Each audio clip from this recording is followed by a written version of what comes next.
हाँ जी, तो स्टूडेंट्स अस्सलाम वालेकुम। आज का जो हमारा टॉपिक है वो है आई डायग्राम और कंस्टलेशन डायग्राम के ऊपर। ठीक है जी।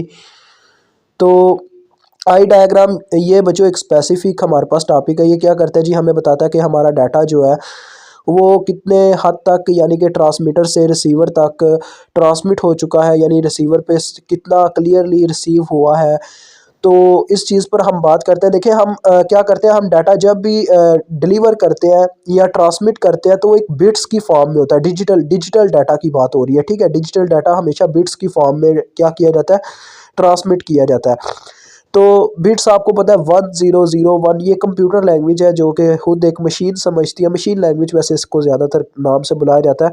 तो उस लिहाज से देखा जाए तो देखिए वो कह रहा है सबसे पहले नंबर पे यहाँ पे लिखा हुआ है bit error rate. What is bit error rate? इसकी शॉर्ट फॉर्म है BER। बिट एरर रेट का मतलब ये है बच्चों कि एक दफ़ा हमने डाटा को ट्रांसफ़र किया है, ट्रांसमिट किया है। ठीक है, ट्रांसफ़र ट्रांसमिट एक ही बात है।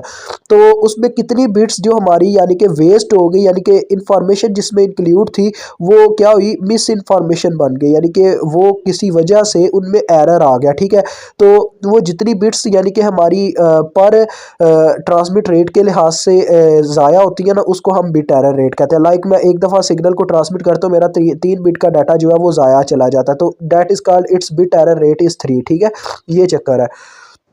अब यानी जितना बिट एरर रेट कम होगा उतना यानी कि हमारा सिस्टम अच्छा होगा। ठीक है, और आई डायग्राम का क्या चक्कर है, आई डायग्राम का ये चक्कर है, ये एक आई डायग्राम बनती है टाइम टाइम डोमेन में। अगर हम इसका एनालिसिस करते हैं ना किसी भी सिस्टम का, किसी भी डिजिटल सिस्टम का, तो उसका बिहेवियर जो है वो एक आई डायग्राम बनता है। ओसिलोस्कोप वगैरह जैसे हम इक्विपमेंट्स का इस्तेमाल करते हैं। ठीक है, तो ये जो आई होती है, ये आपको नज़र आ रही है, ये नीचे डायग्राम, ये जो आई होती है ये जितनी वाइड होगी, जितनी ओपन होगी सेंटर में, ये आपको ये जो नज़र आ रहा है सर्कल टाइप सा, ये जितना ओपन होगा उतना क्या होगा जी, हमारा सिग्नल जो है वो क्लियर होगा और आगे यानी कि सही तरीके से ट्रांसमिट होगा, उसका बिट एरर रेट कम होगा। लेकिन ये जितनी क्लोज होती जाएगी उतना हमारा सिस्टम क्या होगा जी, खराब होगा, यानी कि इतना ट्रांसमीटर सिस्टम अच्छा नहीं होगा। हमारे ज़्यादा से ज़्यादा इंफॉर्मेशन जो है वो ज़ाया जा रही होगी, वेस्ट हो रही होगी।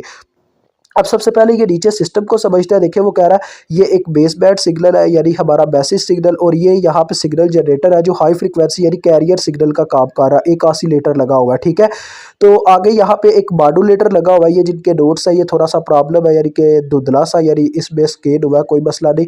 आगे एक मॉड्यूलेटर लगा हुआ है, मॉड्यूलेटर से ये दोनों सिग्नल क्या होते हैं, मॉड्यूलेशन में जाते हैं। ठीक है जी, उसके बाद हमने एक पावर एम्पलीफायर लगाया हुआ है ताकि इनको एम्पलीफाई किया जा सके। जब ये एम्पलीफाई होता है फिर इस अपने ये जो एंटीना लगा हुआ है यहाँ से हम इसको क्या करते हैं, ट्रांसमिट करते हैं एक ट्रांसमिशन मीडियम के अंदर। ट्रांसमिशन मीडियम के अंदर भी लॉसेस हो गए, लेकिन ये ट्रांसमीटर की गेन भी हासिल करेगा हमारा सिग्नल। ठीक है, फिर क्या होगा जी, आगे रिसीवर का ये जो एंटीना ये इसको रिसीव करेगा, और फिर यहाँ पे हमारे पास आपको पता है इस फ्री स्पेस मीडियम के अंदर कुछ नॉइज भी ऐड हो चुका होगा हमारे सिग्नल के अंदर। ठीक है, एक और बात बताता चलो, ये ज़्यादातर जो डायग्राम पता है कब क्लोज होती है, ये आई हमारी कब क्लोज होती है, जब इसमें नॉइज ऐड होता जाता है। जितना ज़्यादा नॉइज उतना ज़्यादा हमारी ये डायग्राम की जो आई है ये क्लोज होती चली जाएगी। ठीक है, तो लिहाजा आगे हमने यहाँ पे लगाया होता है लो नॉइज एम्पलीफायर। अब ये LNA से प्रेजेंट किया जाता है, यहाँ पे ये भी आपको नज़र नहीं आ रहा, ये नॉइज को रिड्यूस कर देता है सिग्नल में से। ठीक है जी, आगे फिर हमने डी मॉड्यूलेटर लगाया हुआ है, देन फाइनली हमने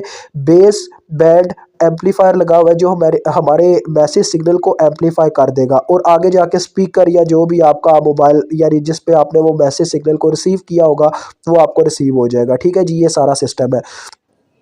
अब देखिए यहाँ पे थोड़ा बहुत इन्होंने ना एक्सप्लेन भी किया हुआ है कि best I diagram is that in which I is completely open, यानी कि बेस्ट आई डायग्राम यानी बेस्ट सिस्टम हमारे पास वो होता है जिसमें ये आई हमारी टोटली तौर पे ओपन होती है। लेकिन प्रैक्टिकल केस में ये पॉसिबल नहीं है नॉइस की वजह से। ठीक है जी, कुछ ना कुछ एरर रह ही जाता है चाहे सिस्टम को जितना मर्जी बेटर बना लिया जाए।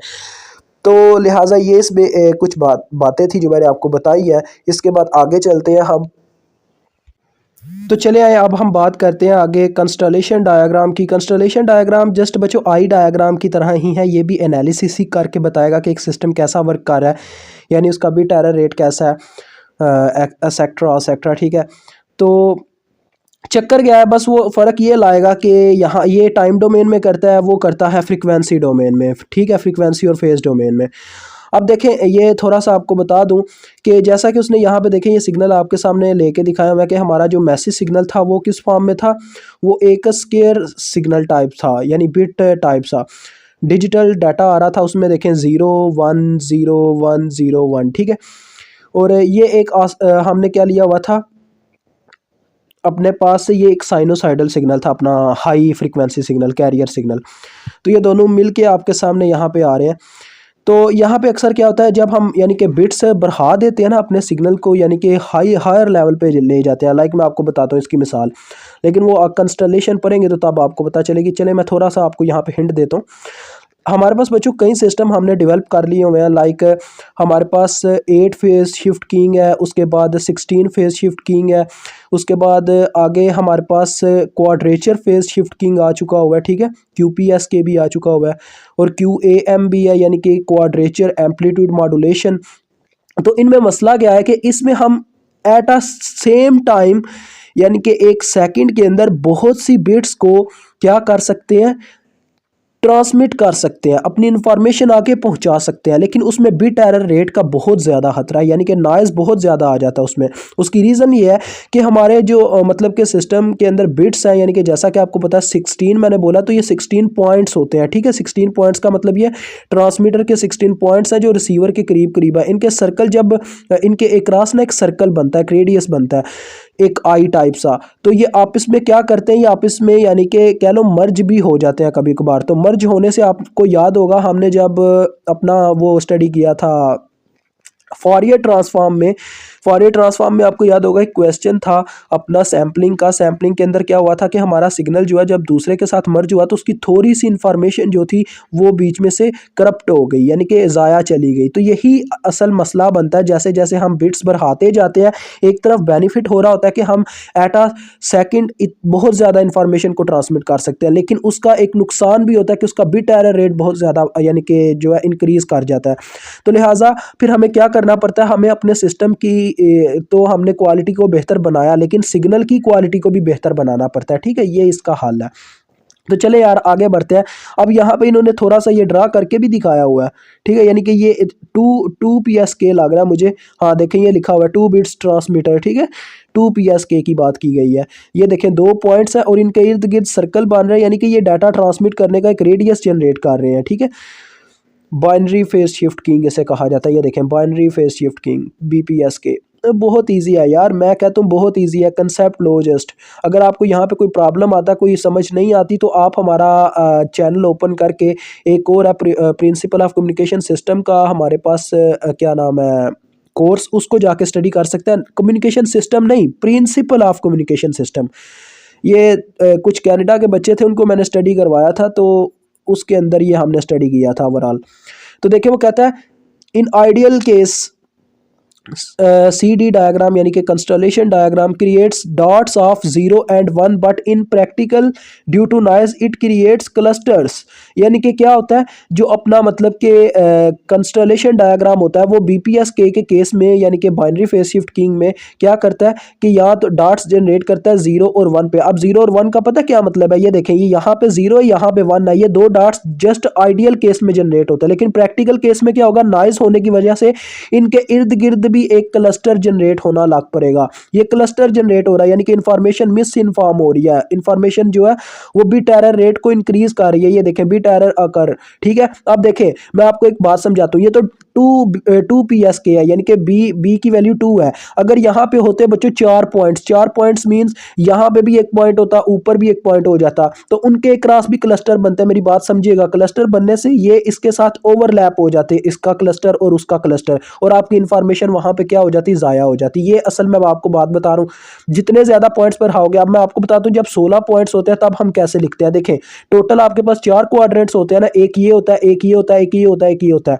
तो टोटल आपके पास है 16 पॉइंट्स, आपने उनको इक्वली डिवाइड करना होता है। 16 पॉइंट्स है तो हम कैसे डिवाइड करेंगे, डिवाइडेड बाय 4, तो आ जाएगा 4 यानी हर क्वाड्रेंट के अंदर 4 पॉइंट्स होंगे। यहाँ पे 1 2 3 4, यहाँ पे 4 पॉइंट्स होंगे, 1 2 3 4 4 पॉइंट्स यहाँ पे होंगे और 4 नीचे और 4 यहाँ पे। वो चारों एक दूसरे के इर्द गिर्द क्लस्टर बनाएंगे इन्हीं की तरह, और आपस में इंफॉर्मेशन तो बहुत इजीली शेयर कर पा रहे होंगे, लेकिन बिट एरर रेट की जो प्रोबेबिलिटी है वो बहुत ज़्यादा इंक्रीज़ कर जाएगी। तो यार मैं ज़रा वीडियो को स्टॉप करके आपको वहाँ पे लेके जाना चाहूँगा जहाँ पे मैंने बच्चों को स्टडी करवाया था, दूसरों को जिनकी बात मैं कह रहा था, ताकि शायद आपको उससे कुछ हेल्प मिल सके। रुक जाए 1 मिनट। ये बच्चों मैंने आपके लिए इंटरनेट से एक डायग्राम लिया है। ये जस्ट यूट्यूब वालों के लिए मैसेज है, ये बच्चों को समझाने के लिए डायग्राम ली गई है और इसका कोई मकसद नहीं है, ठीक है जी। तो देखें इसमें आप ज़रा गौर कर सकते हैं, ये 16 QAM मैंने लिया है, ठीक है। मैंने क्वाड्रेचर वाला लिया है, ये देखें क्वाड्रेंट ऊपर लिखा हुआ है, QAM है। अब इसमें देखें 16 पॉइंट है, 4 यहाँ पे है, 4 यहाँ पे है, 4 यहाँ पे है, 4 यहाँ पे है। अभी तो इन्होंने ये आइडियल केस में ड्रा किया हुआ है, लेकिन फिर भी इनके इर्द गिर्द आप देख सकते हैं सर्कल बनते हैं, क्योंकि 4 4 पॉइंट्स का सर्कल बनता है असल में। यहाँ पे पहले 4 का बनेगा, फिर 8 का बनेगा, फिर 16 का बनेगा, ये चक्कर होता है, ठीक है। तो आप इस ज़रा मेरी बात ज़रा गौर से सुन लीजिएगा। देखें होगा क्या, मसला क्या आएगा, प्रॉब्लम क्या आएगा कि अभी तो ये क्लस्टर यहाँ पे ड्रा नहीं हो रहे क्योंकि प्रैक्टिकल केस नहीं है। जैसे ही ये प्रैक्टिकल केस आएगा तो ये आपस में क्लस्टर बनाना स्टार्ट कर देंगे, जिसकी वजह से मिस इन्फॉर्मेशन हो जाएगी, इन्फॉर्मेशन का लॉस स्टार्ट हो जाएगा, ठीक है। तो असल प्रॉब्लम ये है जो मैं आपको बताना चाह रहा था। ये जस्ट आपको डायग्राम दिखानी थी ताकि मैं तो अपने माइंड में देख पा रहा था, लेकिन पता नहीं आप देख पा रहे थे कि नहीं, इसलिए मैंने आपको वो डायग्राम बना दिया, दिखा दिया। तो वो देखो कहता है more bits is equal to more points more data rate, ठीक है। और मोर बिट एरर रेट, देखो वो कह रहा है आगे cluster point increases bit error rate increases so the data rate also increases. बात वही है यार, एक ही बात पे सारी कहानी चल रही है बार बार। और सिग्नल टू नॉइज़ रेशियो पे तो हमने बात ही नहीं की बच्चों। सिग्नल टू नॉइज़ रेशियो जो होती है ना, उसमें ये होता है कि हमारे सिग्नल के अंदर नॉइज़ की क्या रेशियो है, ठीक है। यानी या ये सिग्नल टू नॉइज़ रेशियो है, यानी आप ये भी कह सकते हो कि हमारे नॉइज्ड सिग्नल के अंदर सिग्नल कितना मौजूद है, ठीक है।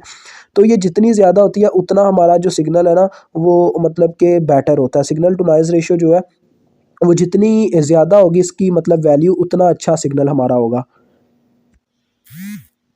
ज़्यादा है तो अगर आपकी यानी कि सिग्नल टू नॉइज़ रेशियो यानी कि ज़्यादा है, तो लिहाजा आपका जो सिग्नल है वो नॉइज़ के मुकाबले में बहुत कह लो ताकत से चल रहा है, ठीक है। यही बात है। और आई डायग्राम यार आप सभी समझ गए, अगर ये ओपन है ज़्यादा तो सिंपल सी बात है आपका सिस्टम अच्छा है, अगर ये क्लोज़ है तो सिस्टम में थोड़ा सा प्रॉब्लम है। और ये जस्ट आपने केसेस ही एक्सप्लेन करने, ऐसे ही क्वेश्चन आपसे पेपर में पूछे जा सकते हैं। आपने एक तो ये जो डायग्राम आपको ये नहीं ना नज़र आ रही है, ये आपने हमारे लेक्चर वो जो लेक्चर था FSPL का फ्री स्पेस पाथ लॉस का, उसमें मैंने ये पूरी अच्छे तरीके से ड्रा की हुई है, वहाँ से आप देख सकते हैं। तो अभी मैं आपसे यार इजाज़त लेना चाहूँगा क्योंकि ये यहाँ पे लेक्चर जो है वो ख़त्म होता है। तो सिंपल सी बात है यार, एक ये छोटी सी बात भी यहाँ पे नीचे से स्टडी करने के बिट एरर रेट अकर यानी कि बिट एरर रेट होता ही उस वक्त